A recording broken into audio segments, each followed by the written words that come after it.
का rebuttal round 60 seconds का शुरू होता है अब।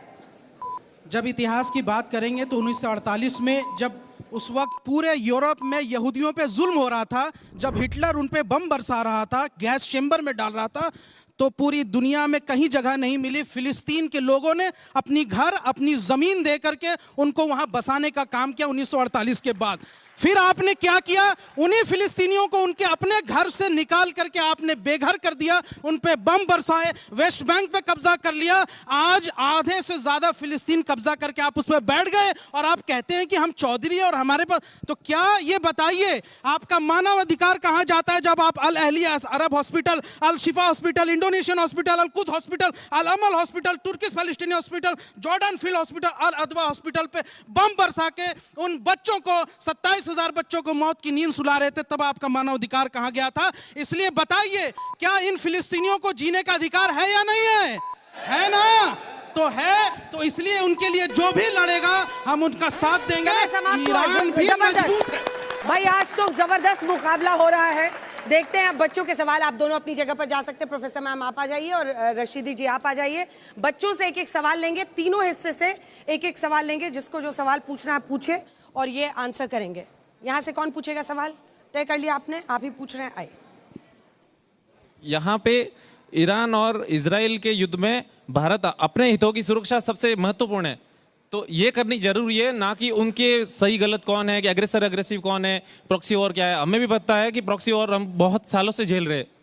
तो मेरा सवाल आपसे ये है, क्या हमें ईरान के डीस्टेबलाइज होने से जो समस्या उत्पन्न होगी उसको नज़रअंदाज करके भी इजराइल का समर्थन करना चाहिए? जबकि हमें सब पता है कि वेस्टर्न नेशंस सारे एक जगह खड़े हैं। रशिया पे जो यूक्रेन का हाल हुआ है वही हाल अभी पाकिस्तान का उपयोग करके अमेरिका यूज कर रहा है, वही हमारे खिलाफ भी यूज हो सकता है। तो हमारी अपनी आजकल के बच्चे देखिए डिप्लोमेसी कितनी अच्छी तरह। Very good, very intelligent question, very intelligent question. आपने जो प्रश्न पूछा और आज के वाद विवाद इस पूरे शो का जो टॉपिक है, मैंने उस टॉपिक पर अपने विचार रखे। वो टॉपिक ये था कि क्या ईरान इजराइल को हरा सकता है। तो मैंने दोनों की सैन्य शक्ति किस प्रकार की है, अंतर्राष्ट्रीय जगत में दोनों की लॉबिंग किस प्रकार की है, उसको मद्देनजर रखते हुए जवाब दिया। आप प्रश्न बिल्कुल अलग पूछ रहे हैं। आप भारत के स्टैंड की बात कर रहे हैं। भारत को यदि देखें तो अभी तक न्यूट्रल स्टैंड लेकर के खड़ा हुआ है। आप इजराइल पैलेस्टीन को भी देखेंगे तो हम दोनों को समर्थन देते हैं। जब आतंकवाद का विरोध करने की बात आती है तो हम हमास के अटैक का विरोध करते हैं और इजराइल के साथ खड़े होते हैं। लेकिन जब बात आती है पैलेस्टीनियंस के एग्जिस्टेंस की, तो हमारी विदेश नीति में हमने पैलेस्टीन को मान्यता दे रखी है। तो भारत एक न्यूट्रल स्टेट की तरह अभी इस पूरे कॉन्फ्लिक्ट को देख रहा है। हम किसी मिलिट्री अलायंस का पार्ट नहीं है, हम नाटो का पार्ट नहीं है। तो हमारे सामने ऐसी कोई विवशता नहीं है कि हम पश्चिमी एशिया में जाकर किसी प्रकार के विवाद में कूदें। यही आपके सवाल का जवाब जी। अब यहाँ से कोई कौन सवाल पूछेगा? लड़कियों को मौका दीजिए। मैं एक बार फिर पूछ रही हूँ, किसी का मन नहीं बदला है थोड़ा सा भी? इधर भाई, इधर पहली जीत हो गई है। आइए आइए आइए, आने दीजिए। आप यहीं पे बैठ जाइए, यहीं पे बैठ जाइए। गमछे का रंग बदल लीजिए, लीजिए। किधर? इधर। वाह, चलिए भाई। मेरा क्वेश्चन बहुत सिंपल है। इस स्टेज पे दोनों पक्ष के जो बुद्धिजीवी हैं उन सब से आपने जितने पॉइंट्स रखे वो दोनों बहुत डिप्लोमेटिक वे में सही थे। मैं एज अ ह्यूमन पूछ रही हूँ आप लोगों से कि मैं ईरान और इजराइल का सपोर्ट में किसको सपोर्ट करूँ? क्योंकि यहाँ मैं इजराइल को देखती हूँ वो हॉस्पिटल्स पे बॉम्बिंग कर रहे हैं, और यहाँ ईरान को देखती हूँ टेररिस्ट अटैक्स कर रहे हैं, वो महिलाओं पे इतना शोषण कर रहे हैं। तो मैं एज अ ह्यूमन किसको सपोर्ट करूँ, ये मेरा क्वेश्चन है। जबरदस्त। मतलब मुझे लगता है कि आज अगर मुझसे कहा जाए तो मैं बहसबाजी कर ऑडियंस से ही बना दूं। इतने जबरदस्त सवाल, क्योंकि अक्सर युद्ध में सबसे बड़ी जो कैजुअलिटी है वो ह्यूमैनिटी ही होती है। इस पर कुछ जवाब देना चाहेंगे रशीदी साहब? देखिए, इजराइल की जो तारीख है, आप मुझे अपने दिल पर हाथ रखकर बताइए, एक आदमी अगर आपको अपने घर में जगह दे ठहरने के लिए, तो आपका क्या कर्तव्य बनता है? ये कर्तव्य बनता है कि उसको घर छीन लो? कौन आदमी ऐसा है? आप मुझे बताइए, जो इधर बैठे हैं ईरान के उसमें, अगर कोई आपको अपने घर में जगह दे तो आप उसका घर छीन लेंगे? बोल के बताइए, बोल के बताइए भाई। नहीं कन्विंस है आपकी बात पे। अरे हाँ या ना कुछ तो बोलो। पर हाँ या ना कुछ तो बोलो। ये तो ना बोल रहे, ना बोल रहे। आपने कहा था कूदा नहीं तो कूदा क्यों, मैं आपको याद दिला दूं 1948, 1967 और 1973 में इजराइल 3 अरबी देशों से घिरने के बाद भी उसने खुद को अकेले लड़के निकाला था और वो कूदा था, इसीलिए वो उस टाइम भी कूदा था और आज भी कूदा है, इसीलिए वो आज भी कूदा है। और दूसरा सवाल मेरा ये आपसे है कि अगर ईरान अगर अपनी सुरक्षा के लिए लड़ता है तो वो आत्म सुरक्षा हो जाती है और इजराइल लड़ता है तो वो आतंकवाद हो जाता है, ये कैसा न्याय है सर? अंजना जी मैं तीन फैक्ट्स रखना चाह रही हूँ। शोएब जी को माइक दे दीजिए।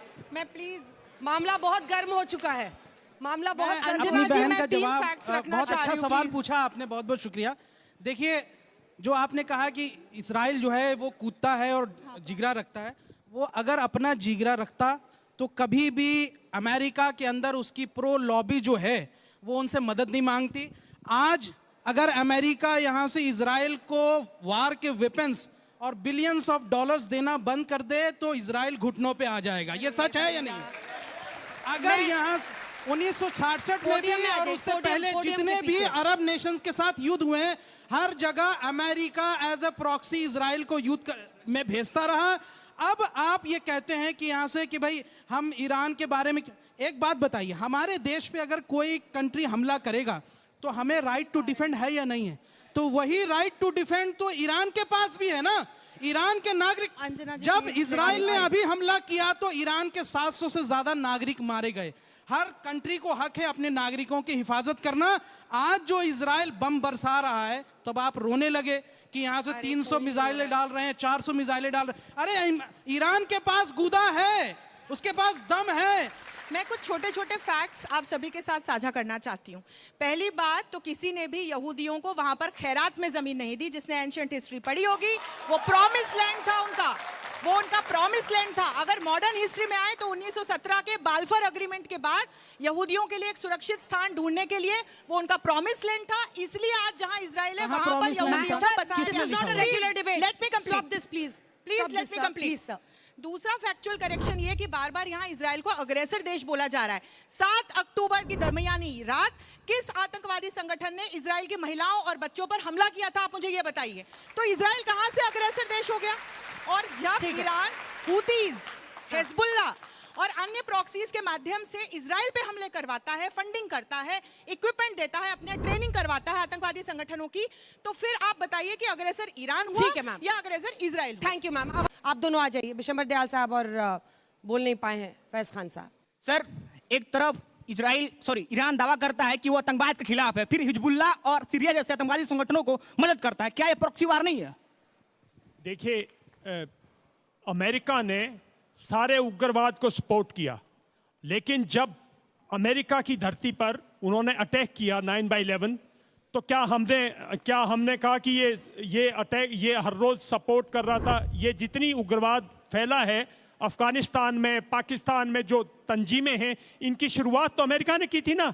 तो जब 9/11 में अमेरिका पे अटैक हुआ तो हमने ये थोड़ी कहा अमेरिका के ये होना चाहिए था। गलत बात है। देखिए, इंटेलिजेंस एजेंसीज दुनिया में फंड करती हैं और सारी ईरान की जो सपोर्ट है वो हमास के टेररिस्ट के लिए नहीं है। हमास के जो गाजा स्ट्रिप है उसमें सिविलियंस हैं, उनका कोई माई बाप नहीं है, उनको सपोर्ट है ना, कोई तो उनकी सपोर्ट करे। पिछले 60 साल से गाजा के ऊपर इजराइल का इनडायरेक्ट कंप्लीट कंट्रोल है। अगर वहां हथियार जाता है तो इजराइल चेक करता है, राशन जाता है तो इजराइल चेक करता है, सरकार बनती है तो इजराइल चेक करता है। अल फतेह को कमजोर करने वाला हमास था। अल फतेह थी तो वेस्ट को डिवाइड कर दिया, हमास को डिवाइड कर दिया, गाजा को डिवाइड कर दिया। ये सब कहानी नहीं है। इजराइल पर हमास ने अटैक किया था और हमने उसका खंडन किया और हम कहते हैं मार दो हमास को, मार रहे हो आज भी, लेकिन ईरान ने अटैक नहीं किया था। तो ईरान पे तो अटैक किया है इजराइल ने। और लड़ाई की 1 सेकंड दूंगा, ये लड़ाई जो है चलेगी, कोई नहीं हारेगा, सिर्फ नुकसान होगा। मैम, आपसे मेरा सवाल ये है कि आपने बोला कि ईरान और इजराइल की मिलिट्री पावर है बहुत डिफरेंस है। मैम, मैं ये पूछना चाहता हूँ कि ईरान के बाद जो जियोपॉलिटिकल पावर है, जो उसका हॉर्मोस कॉरिडोर है, जिससे वहाँ से 20% ऑयल जा रहा है पूरे दुनिया का, अगर जंग होती है तो ईरान उसको आज ही रोक सकता है चाहे तो। और मैम, ईरान की साइबर सिक्योरिटी, वो आज देश वर्ल्ड में वन ऑफ द बेस्ट है। उनका तो नेशनल टीवी हैक हो गया, इजराइल ने कर दिया। वहां पर उन महिलाओं की तस्वीरें चलाने लगे।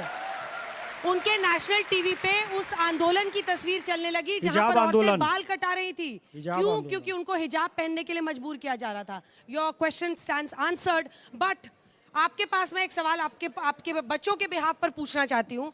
कुल मिलाकर बच्चों का ये कहना है कि ईरान भी कोई कच्चा खिलाड़ी नहीं है। ईरान भी कोई कच्चा खिलाड़ी नहीं है।